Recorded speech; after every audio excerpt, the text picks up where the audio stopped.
Namaskar. A warm welcome to World News and Indian Perspective on All India Radio. This is Gaurav Sharma and with me is Nishit Kumar bringing glimpses of the major developments of the day from across the globe. Over the next half an hour, we shall bring you the latest from the world of politics, economy, sports, entertainment and more. The headlines. Germany election results show a fractured verdict. Centre-left party SPD led by Olaf Scholz claims victory. India's ambassador to China says Beijing's move to continue travel ban on travellers and students from India is unscientific. Indian students stage peaceful protest in front of the Chinese embassy in Delhi. More than 86 crore COVID vaccine doses administered in India under the nationwide vaccination drive. United Nations in India launches climate campaign We the Change. World Tourism Day with the theme Tourism for Inclusive Growth being observed today. And in IPL cricket, match between Rajasthan Royals and Sunrisers Hyderabad underway at Dubai.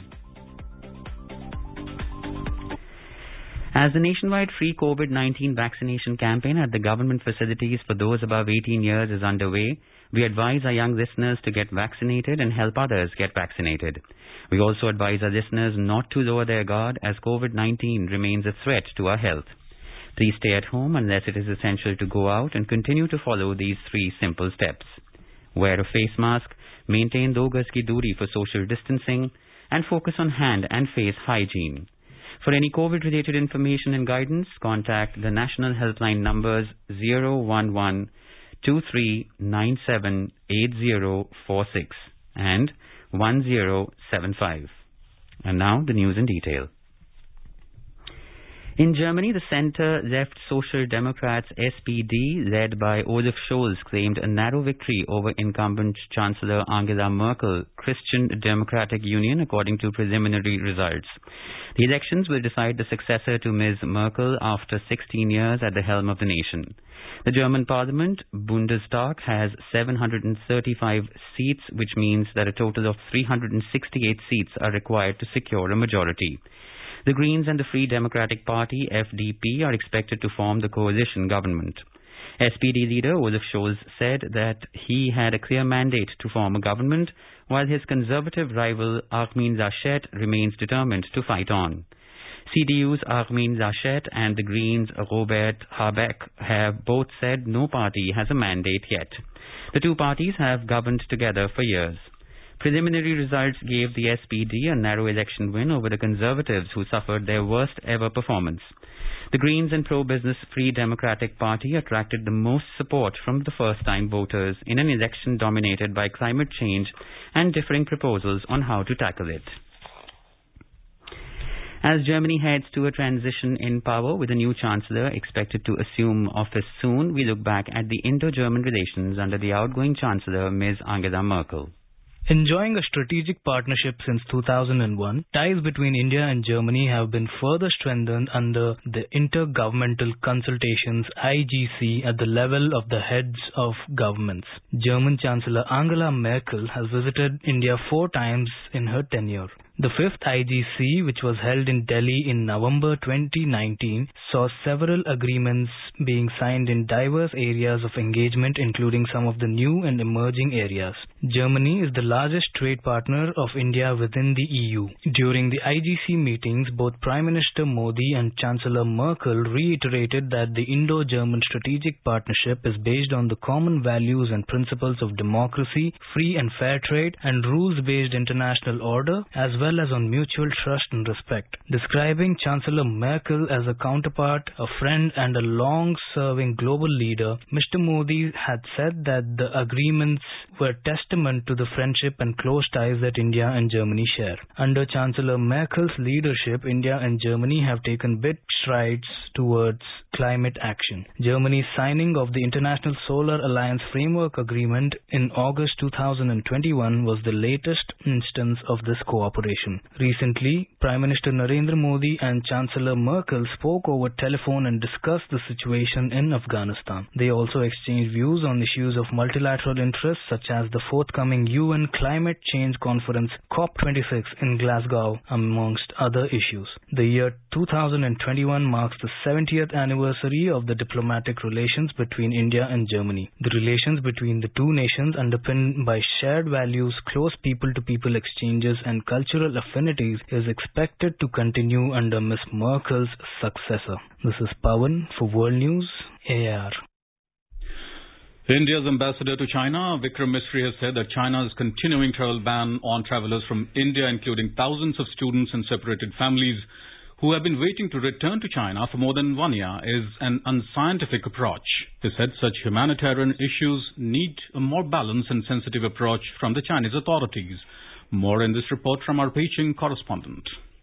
Speaking on the prevailing difficult situation of bilateral relations at a dialogue organized by Indian and Chinese think tanks last week, Mr. Misri said that it is not limited only to diplomacy and geopolitics. He said the issue of return of students, business persons and standard family members from India to China is far less complex and has purely humanitarian context and is not connected to bilateral diplomatic instances. This issue for over a year and a half now awaits a more balanced and sensitive approach. He also said that India has also attempted to keep the trade and commercial relationship insulated from current differences by continuing to issue visas to Chinese business persons to visit India. However, he said India is disappointed to see an unscientific approach about several problems currently being faced by Indian students, businessmen, marine crew and exporters, etc. Indians waiting to return to China are ready to follow all the Chinese regulations, but Chinese authorities are not budging. The Chinese Foreign Ministry today said that while ensuring safety, we are ready to work with countries including India by making proper arrangements for bilateral travel, but added that it does not mean that China will immediately solve the issue right away. It said China will make necessary adjustments in accordance with the evolving situation. Anshuman Mishra for World News, All India Radio, Beijing. Meanwhile, in New Delhi, Indian students pursuing medical degree in Chinese universities, worried about their future and desperate for the return, staged a peaceful protest in front of the Chinese embassy on Monday. They have been carrying a social media campaign with the hashtag Take Us Back to China. According to reports, the protest went for 2 hours, after which the protesting students were taken in by the police. France and Germany and the United Kingdom have expressed concern that Iran had not fully implemented the agreement it reached with the International Agency for Atomic Energy, IAEA, on the 12th of September. A joint statement by the three countries referred to the IAEA report published on Sunday that notes Iran's non-cooperation after only 2 weeks.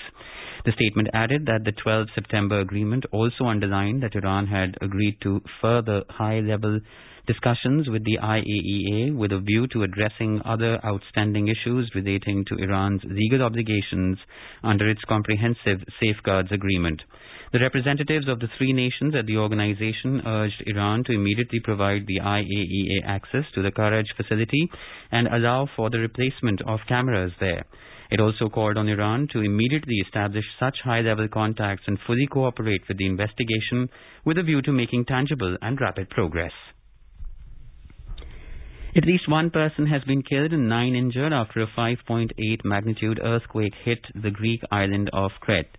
According to reports, people were sent rushing out onto the streets when the earthquake struck and several aftershocks followed. Civil protection authorities said many buildings had been damaged. The European Mediterranean Seismological Center initially recorded a magnitude of 6.5, while the United States Geological Survey put it at 6. The Athens Geodynamic Institute later said the 5.8 quake struck 23 kilometers northwest of the coastal village of Arvi at a depth of 10 kilometers. India has administered over 86 crore COVID vaccine doses under its nationwide vaccination on Monday. The Health Ministry has termed it as yet another achievement in its fight against COVID-19. More than 38,18,000 vaccine doses were administered in the last 24 hours. The Ministry said 29,621 COVID patients recovered during the last 24 hours, and the national recovery rate has now reached 97.78%. Till now, more than 3 crore 29 lakh people have recovered from COVID-19. The country reported 26,041 new cases in the last 24 hours. Currently, India's active caseload is at around 2,99,000. A group of scientists, clinicians and cross-government analysts from the UK and have published new research on further effects of COVID-19. According to a statement by the UK government, the research featured in the British Medical Journal establishes which groups of the population could still be at risk from COVID-19 despite being vaccinated. Among those identified are people with Down syndrome, people who have had organ transplants and others with weakened immune systems. Risks are highest for people who have not been fully vaccinated. The conclusions identify a range of important clinical risk factors for severe COVID-19 outcomes despite vaccination. The highest risk ratios are for people with specific medical conditions. The research was based on data from the second pandemic wave in England, which started at the beginning of September 2020. This is All India Radio giving you the news. For quick news updates round the clock, follow us on Twitter at AIR News Alerts. In today's Hotspot section, we bring you a discussion on the recently concluded visit by Prime Minister Narendra Modi to the USA and how it heralds a new chapter in Indo-US ties. In conversation are Reshma Tiwari, a journalist, and Dr. Atul Tiwari, a special correspondent of All India Radio, who covered the Prime Minister's visit to the US.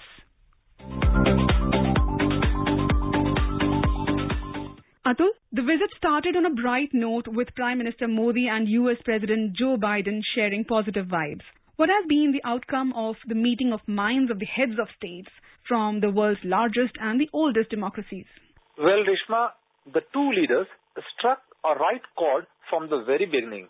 Prime Minister Modi said the two nations with shared democratic values are natural allies and will work for a peaceful, secure and better world. Both the leaders resolved to advance the US-India Comprehensive Global Strategic Partnership. US President Joe Biden praised India's COVID management and said both the nations hold similar views on a free, open Indo-Pacific which should be resilient, climate crisis, Quad and a host of issues. We believe in a free and open Indo-Pacific because we know that's what delivers a strong, stable and prosperous region. So our citizens, our peoples, can realise their hopes and dreams for their futures in a liberal and free society. The Quad is about demonstrating how democracies such as ours, as you said, Mr. President, can get things done.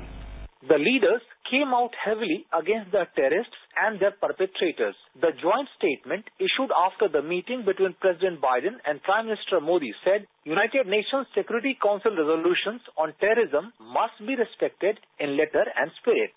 They said no country should allow terrorist activities from its soil or provide any logistical, financial or military support to terrorist outfits which could be used to launch or plan terror attacks. They had a word of caution for Afghanistan and the Taliban rulers that Afghan soil must not be used to threaten or attack any country or to shelter or to train or to fund the terrorists. President Biden welcomed the announcement by India that it will resume export of COVID-19 vaccines, including to COVAX. He also promised India to accelerate clean energy development and deployment of critical technologies to advance a clean energy transition. The two leaders agreed to expand cooperation in areas of critical and emerging technology, space, cyber, health security, semiconductors, artificial intelligence, 5G, future generation telecommunications technology, and blockchain. President Biden and Prime Minister Modi celebrated the deep and vibrant ties between the people of the two nations. Another significant aspect has been the interaction of the Prime Minister with US Vice President Kamala Harris. Tell us what transpired in the talks. Mr. Modi and Kamala Harris discussed the COVID-19 situation and the ongoing efforts to contain the pandemic. The American Vice President appreciated India's vaccination drive and how it has now moved to export vaccines for humanity. On COVID-19, our nations have worked together. Early in the pandemic, India was a vital source of vaccines for other countries. When India experienced the surge of COVID, in the country. The United States was very proud to support India in its need and responsibility to vaccinate its people. And I welcome India's announcement that it will soon be able to resume vaccine exports. It is of particular note and admiration that India, I'm told, is currently vaccinating approximately 10 million people a day. Both leaders agreed that India, US and Quad need to strengthen the supply chains and partner in new technologies. Regional and global issues figured in the talks. India and USA, both the countries have suffered most during the COVID-19 pandemic. World also felt the heat. How the leaders of the two countries responded to it in their conversations? Reshma, Prime Minister Narendra Modi said that at Quad's request, India would make available 8 million doses of Johnson & Johnson's Janssen vaccine manufactured in India by Biological E. This would be ready by October end and will be compatible with India's decision to resume vaccine support. Mr. Modi also expressed thanks for the solidarity shown by US government and the people of US when India faced second wave of crisis. President Biden appreciated India's role that has extended assistance to countries across the world through pharmaceuticals and vaccines. Quad leaders have also announced their decision to step up Quad vaccine initiative under which vaccine will be made in India while technology and financing worth $1 billion will be provided. These vaccines would be distributed to the last mile. Atul, industry leaders play an important role in shaping up the future. With the advent of new emerging and critical technologies, the CEOs interacting with the Prime Minister, what impact can we foresee? The CEOs meeting was aimed at giving a boost to Make in India and exports through trade and investments. In 2019, overall US-India bilateral trade in goods and services reached $149 billion and efforts are on to enhance it. Top 5 industry leaders from diverse fields met Prime Minister and assured him to join in the India growth story. Qualcomm President and CEO Cristiano Amon expressed enthusiasm to work with India in digital transformation programs such as 5G, PM-WANI and others. He also expressed interest in partnering with India in the field of semiconductors. Prime Minister assured Qualcomm that India will proactively work on the proposals made by them. He said that India has prepared 5G standards and urged Qualcomm to actively participate as they did in the case of Navik project. The Prime Minister also said that since Qualcomm has trusted Indian talent already, it can now trust Indian talent and start manufacturing with the advantage of the production-linked incentive scheme. Mr. Modi also spoke about the new liberalized drone policy and said Qualcomm could take part in the new opportunities in the emerging market. Another productive meeting the Prime Minister had was with Shantanu Narayan, the CEO of Adobe. He appreciated the efforts of India in fighting COVID and particularly in the field of rapid vaccination. He expressed interest to contribute in India's 75th anniversary of independence and to bring video and animation to every child in India. The Prime Minister said that bringing smart education to every child is important and that makes technology very important. He said that in COVID era, the ground for digital education has been laid and we should now move forward. Both emphasized on creating a few centers of excellence in artificial intelligence in India. The Prime Minister and Mark Widmar, the CEO of First Solar, had a good interaction. Mark Widmar expressed happiness with the Indian policies for climate change and related industries. Prime Minister spoke about One World, One Sun and One Grid initiative and its potential. He referred to India's ambitious target of 450 gigawatt of renewable energy. He also emphasized on India's focus on manufacturing for solar energy. He also spoke about India's green hydrogen mission. The CEO of First Solar and the Prime Minister both agreed on enhancement of the manufacturing of solar power in India. The CEO of Blackstone, Stephen Schwarzman, said his company has plans for investment in India and will further ramp it up.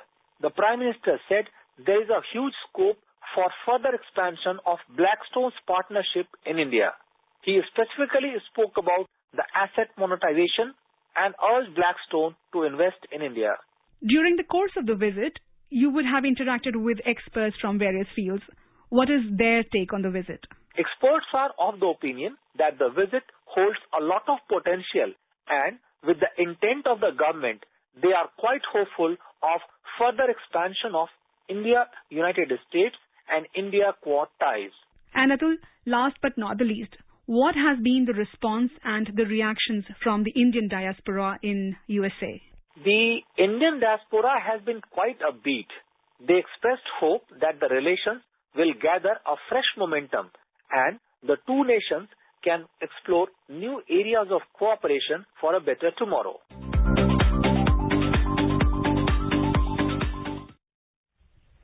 A new direct rail line from Bagura to Sirajganj in Bangladesh will be developed under a Government of India line of credit. As a first step towards this, an agreement between Bangladesh Railway and a joint venture company of India was signed on Monday in Dhaka. Prasad Bharati, special correspondent in Dhaka, reports that the agreement was signed in the presence of the Railway Minister of Bangladesh, Mohammad Nurul Islam Sujan, and High Commissioner of India to Bangladesh, Vikram Doraiswamy, at Rail Bhavan in Dhaka. A press release issued by the High Commission of India on Monday said that under the railway project, a dual-gauge main line and loop lines will be constructed from Bagura to Shahid M. Mansoor Ali Station in Sirajganj. The project will also include construction of stations, platforms, bridges, and an administrative facility. The installation of lighting, overhead sign structures, and the laying of track will also be undertaken as a part of the project. The Bagura-Sirajganj dual-gauge link will provide a shorter route between the western and northern parts of Bangladesh and the eastern and southern parts of the country via the capital city, Dhaka. The Royal Navy of Oman and Indian Navy signed an MOU on White Shipping Information Exchange on Monday. According to a statement from India's Defence Ministry, the MOU would facilitate information exchange on merchant shipping traffic and contribute to enhanced maritime safety and security in the Indian Ocean region. The MOU was signed at Maritime Security Centre, MSC, Muscat, during the ongoing visit of the Chief of Naval Staff, Admiral Karambir Singh, to Oman. The UK government has unveiled new plans towards becoming a world-class space nation. The National Space Strategy, released on Monday, sets out long-term plans to strengthen the UK's status as a world-class space nation. In a statement, the UK government said that the new vision will help grow UK's multi-billion-pound space industry, boost private investment and capitalise on UK strengths such as satellite manufacturing. The statement added that the strategy outlines how the UK can establish a global leadership in high-growth areas such as satellite broadband operations, building on the government's recent investment in OneWeb. It also focuses on new and emerging markets like in-orbit servicing and space debris removal. The United Nations in India on Monday announced the launch of its climate campaign, We the Change, which aims to showcase climate situation pioneered by young Indians as a celebration of India's climate leadership. Through the hashtag #WeTheChangeNow, call to action, 17 young climate champions will invite young Indians to join the movement by sharing their climate action stories on the campaign website, also launched on Monday. Ms. Dede Boad, the UN resident coordinator in India, said that the campaign, inspired by the stories of India's young climate leaders, encourages the adoption of a more solution-based, innovative approach to fight climate change. The focus is on strengthening engagement with governments and civil society for a more collaborative approach to climate action. The campaign takes forward India's leadership in combating climate change through its strategic and timely climate policies. Currently, India is on track to meet its Paris Climate Agreement commitments and is likely to outperform its nationally determined contributions, NDCs, in critical sectors including renewable energy. The campaign's 17 young climate leaders represent innovation and action across diverse sectors, including renewables, forest management, financing, climate entrepreneurship, and sustainable agriculture, amongst others. India's Minister of Commerce and Industry, Piyush Goyal, said that India and Australia must work towards enhancing the resilience of supply chains and greater engagement in the Indo-Pacific region. He added that both nations stand united for sustainable recovery from the COVID-19 crisis and for rebuilding as well as reconstructing the economy by focusing on enhancing the export potential. look for achieving the $1 trillion in merchandise exports and $1 trillion in service exports, which is truly, I think, possible and should be our collective aim to achieve. And we are still working with all the stakeholders to come up with a roadmap to go up to $2 trillion of exports in goods and services. The minister, who is co-chairing the Australia-India Business Champions Group, stated that the forum will play a pivotal role in supporting the agenda of the Australia-India CEO Forum by highlighting the vibrant role being played by the business sector of both the countries. Australia's Minister of Trade, Tourism and Investment, Dan Tehan, said that India has become an important and relevant partner for Australia's economic strategy, especially in the areas of trade and investments. He added that the India-Australia relationship continues to grow stronger, underpinned by people-to-people ties, a shared past and other multifaceted commonality, including cultural and social factors, presenting further prospects for the partnership. And moving on to sports, in Formula One, Lewis Hamilton won his 100th F1 title on Sunday at the Hungarian Grand Prix. An elated Hamilton in a tweet said that words can't describe how it feels to make history with this team. India's tennis veteran Sonia Mirza won the doubles title at the Ostrava Open with her Chinese partner Shuai Zhang on Sunday. They defeated the pair of Kathleen Christian and Erin Ritliff by 6-3, 6-2 and clinched the title in just over an hour. And in the IPL cricket match, chasing the victory target of 165 runs, Sunrisers Hyderabad were 152 for 3 in 17.3 overs against Rajasthan Royals at Dubai when reports last came in. Earlier, Rajasthan Royals won the toss and opted to bat first. Rajasthan Royals posted a score of 164 for 5 in the stipulated 20 overs with help of Sanju Samson's 82 of 57 balls and Yashasvi Jaiswal's 36 of 23 for Sunrisers Hyderabad. Siddharth Kaul picked up 2 wickets while Sandeep Sharma, Bhuvaneshwar Kumar and Rashid Khan bagged a wicket each. And now let us take a look at the major developments around the world as reported in the foreign press. Washington Post reports that the new US travel rules close the door on those fully vaccinated with Russia's Sputnik V. Wall Street Journal writes that Instagram is pausing work on a version of the app for children after the reporting on its impact on teens. The Guardian reports that ICC has asked to relaunch inquiry into Taliban and IS war crimes. The Globe and Mail reports that Portugal's ruling Socialist Party lead in local elections but lose Lisbon. Financial Times reports that oil prices hit 3-year high as gas crunch starts to affect the crude market. And the Himalayan Times writes that Nepal reports 975 new COVID cases on Monday. And now a quick look at the headlines once again. Germany election results show a fractured verdict. Centre-left party SPD, led by Olaf Scholz, claims victory. India's ambassador to China says Beijing's move to continue travel ban on travellers and students from India is unscientific. Indian students stage peaceful protest in front of the Chinese embassy in Delhi. More than 86 crore COVID vaccine doses administered in India under the nationwide vaccination drive. United Nations in India launches climate campaign, We the Change. World Tourism Day with the theme Tourism for Inclusive Growth being observed today. And an IPL cricket match between Rajasthan Royals and Sunrisers Hyderabad. Sunrisers Hyderabad defeated Rajasthan Royals by 7 wickets.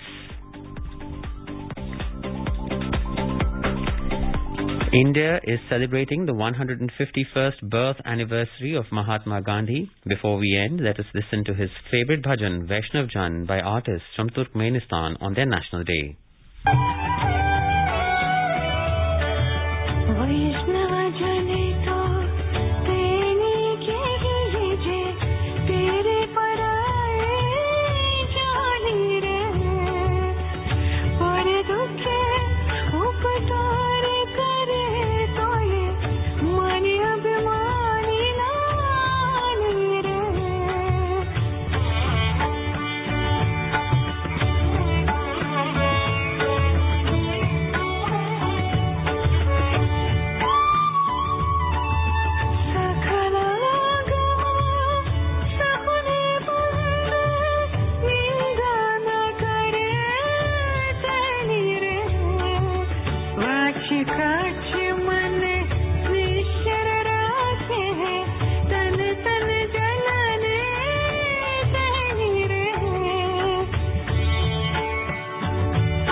And with that, we end this bulletin. We'll be back at the same time tomorrow with the next edition of World News.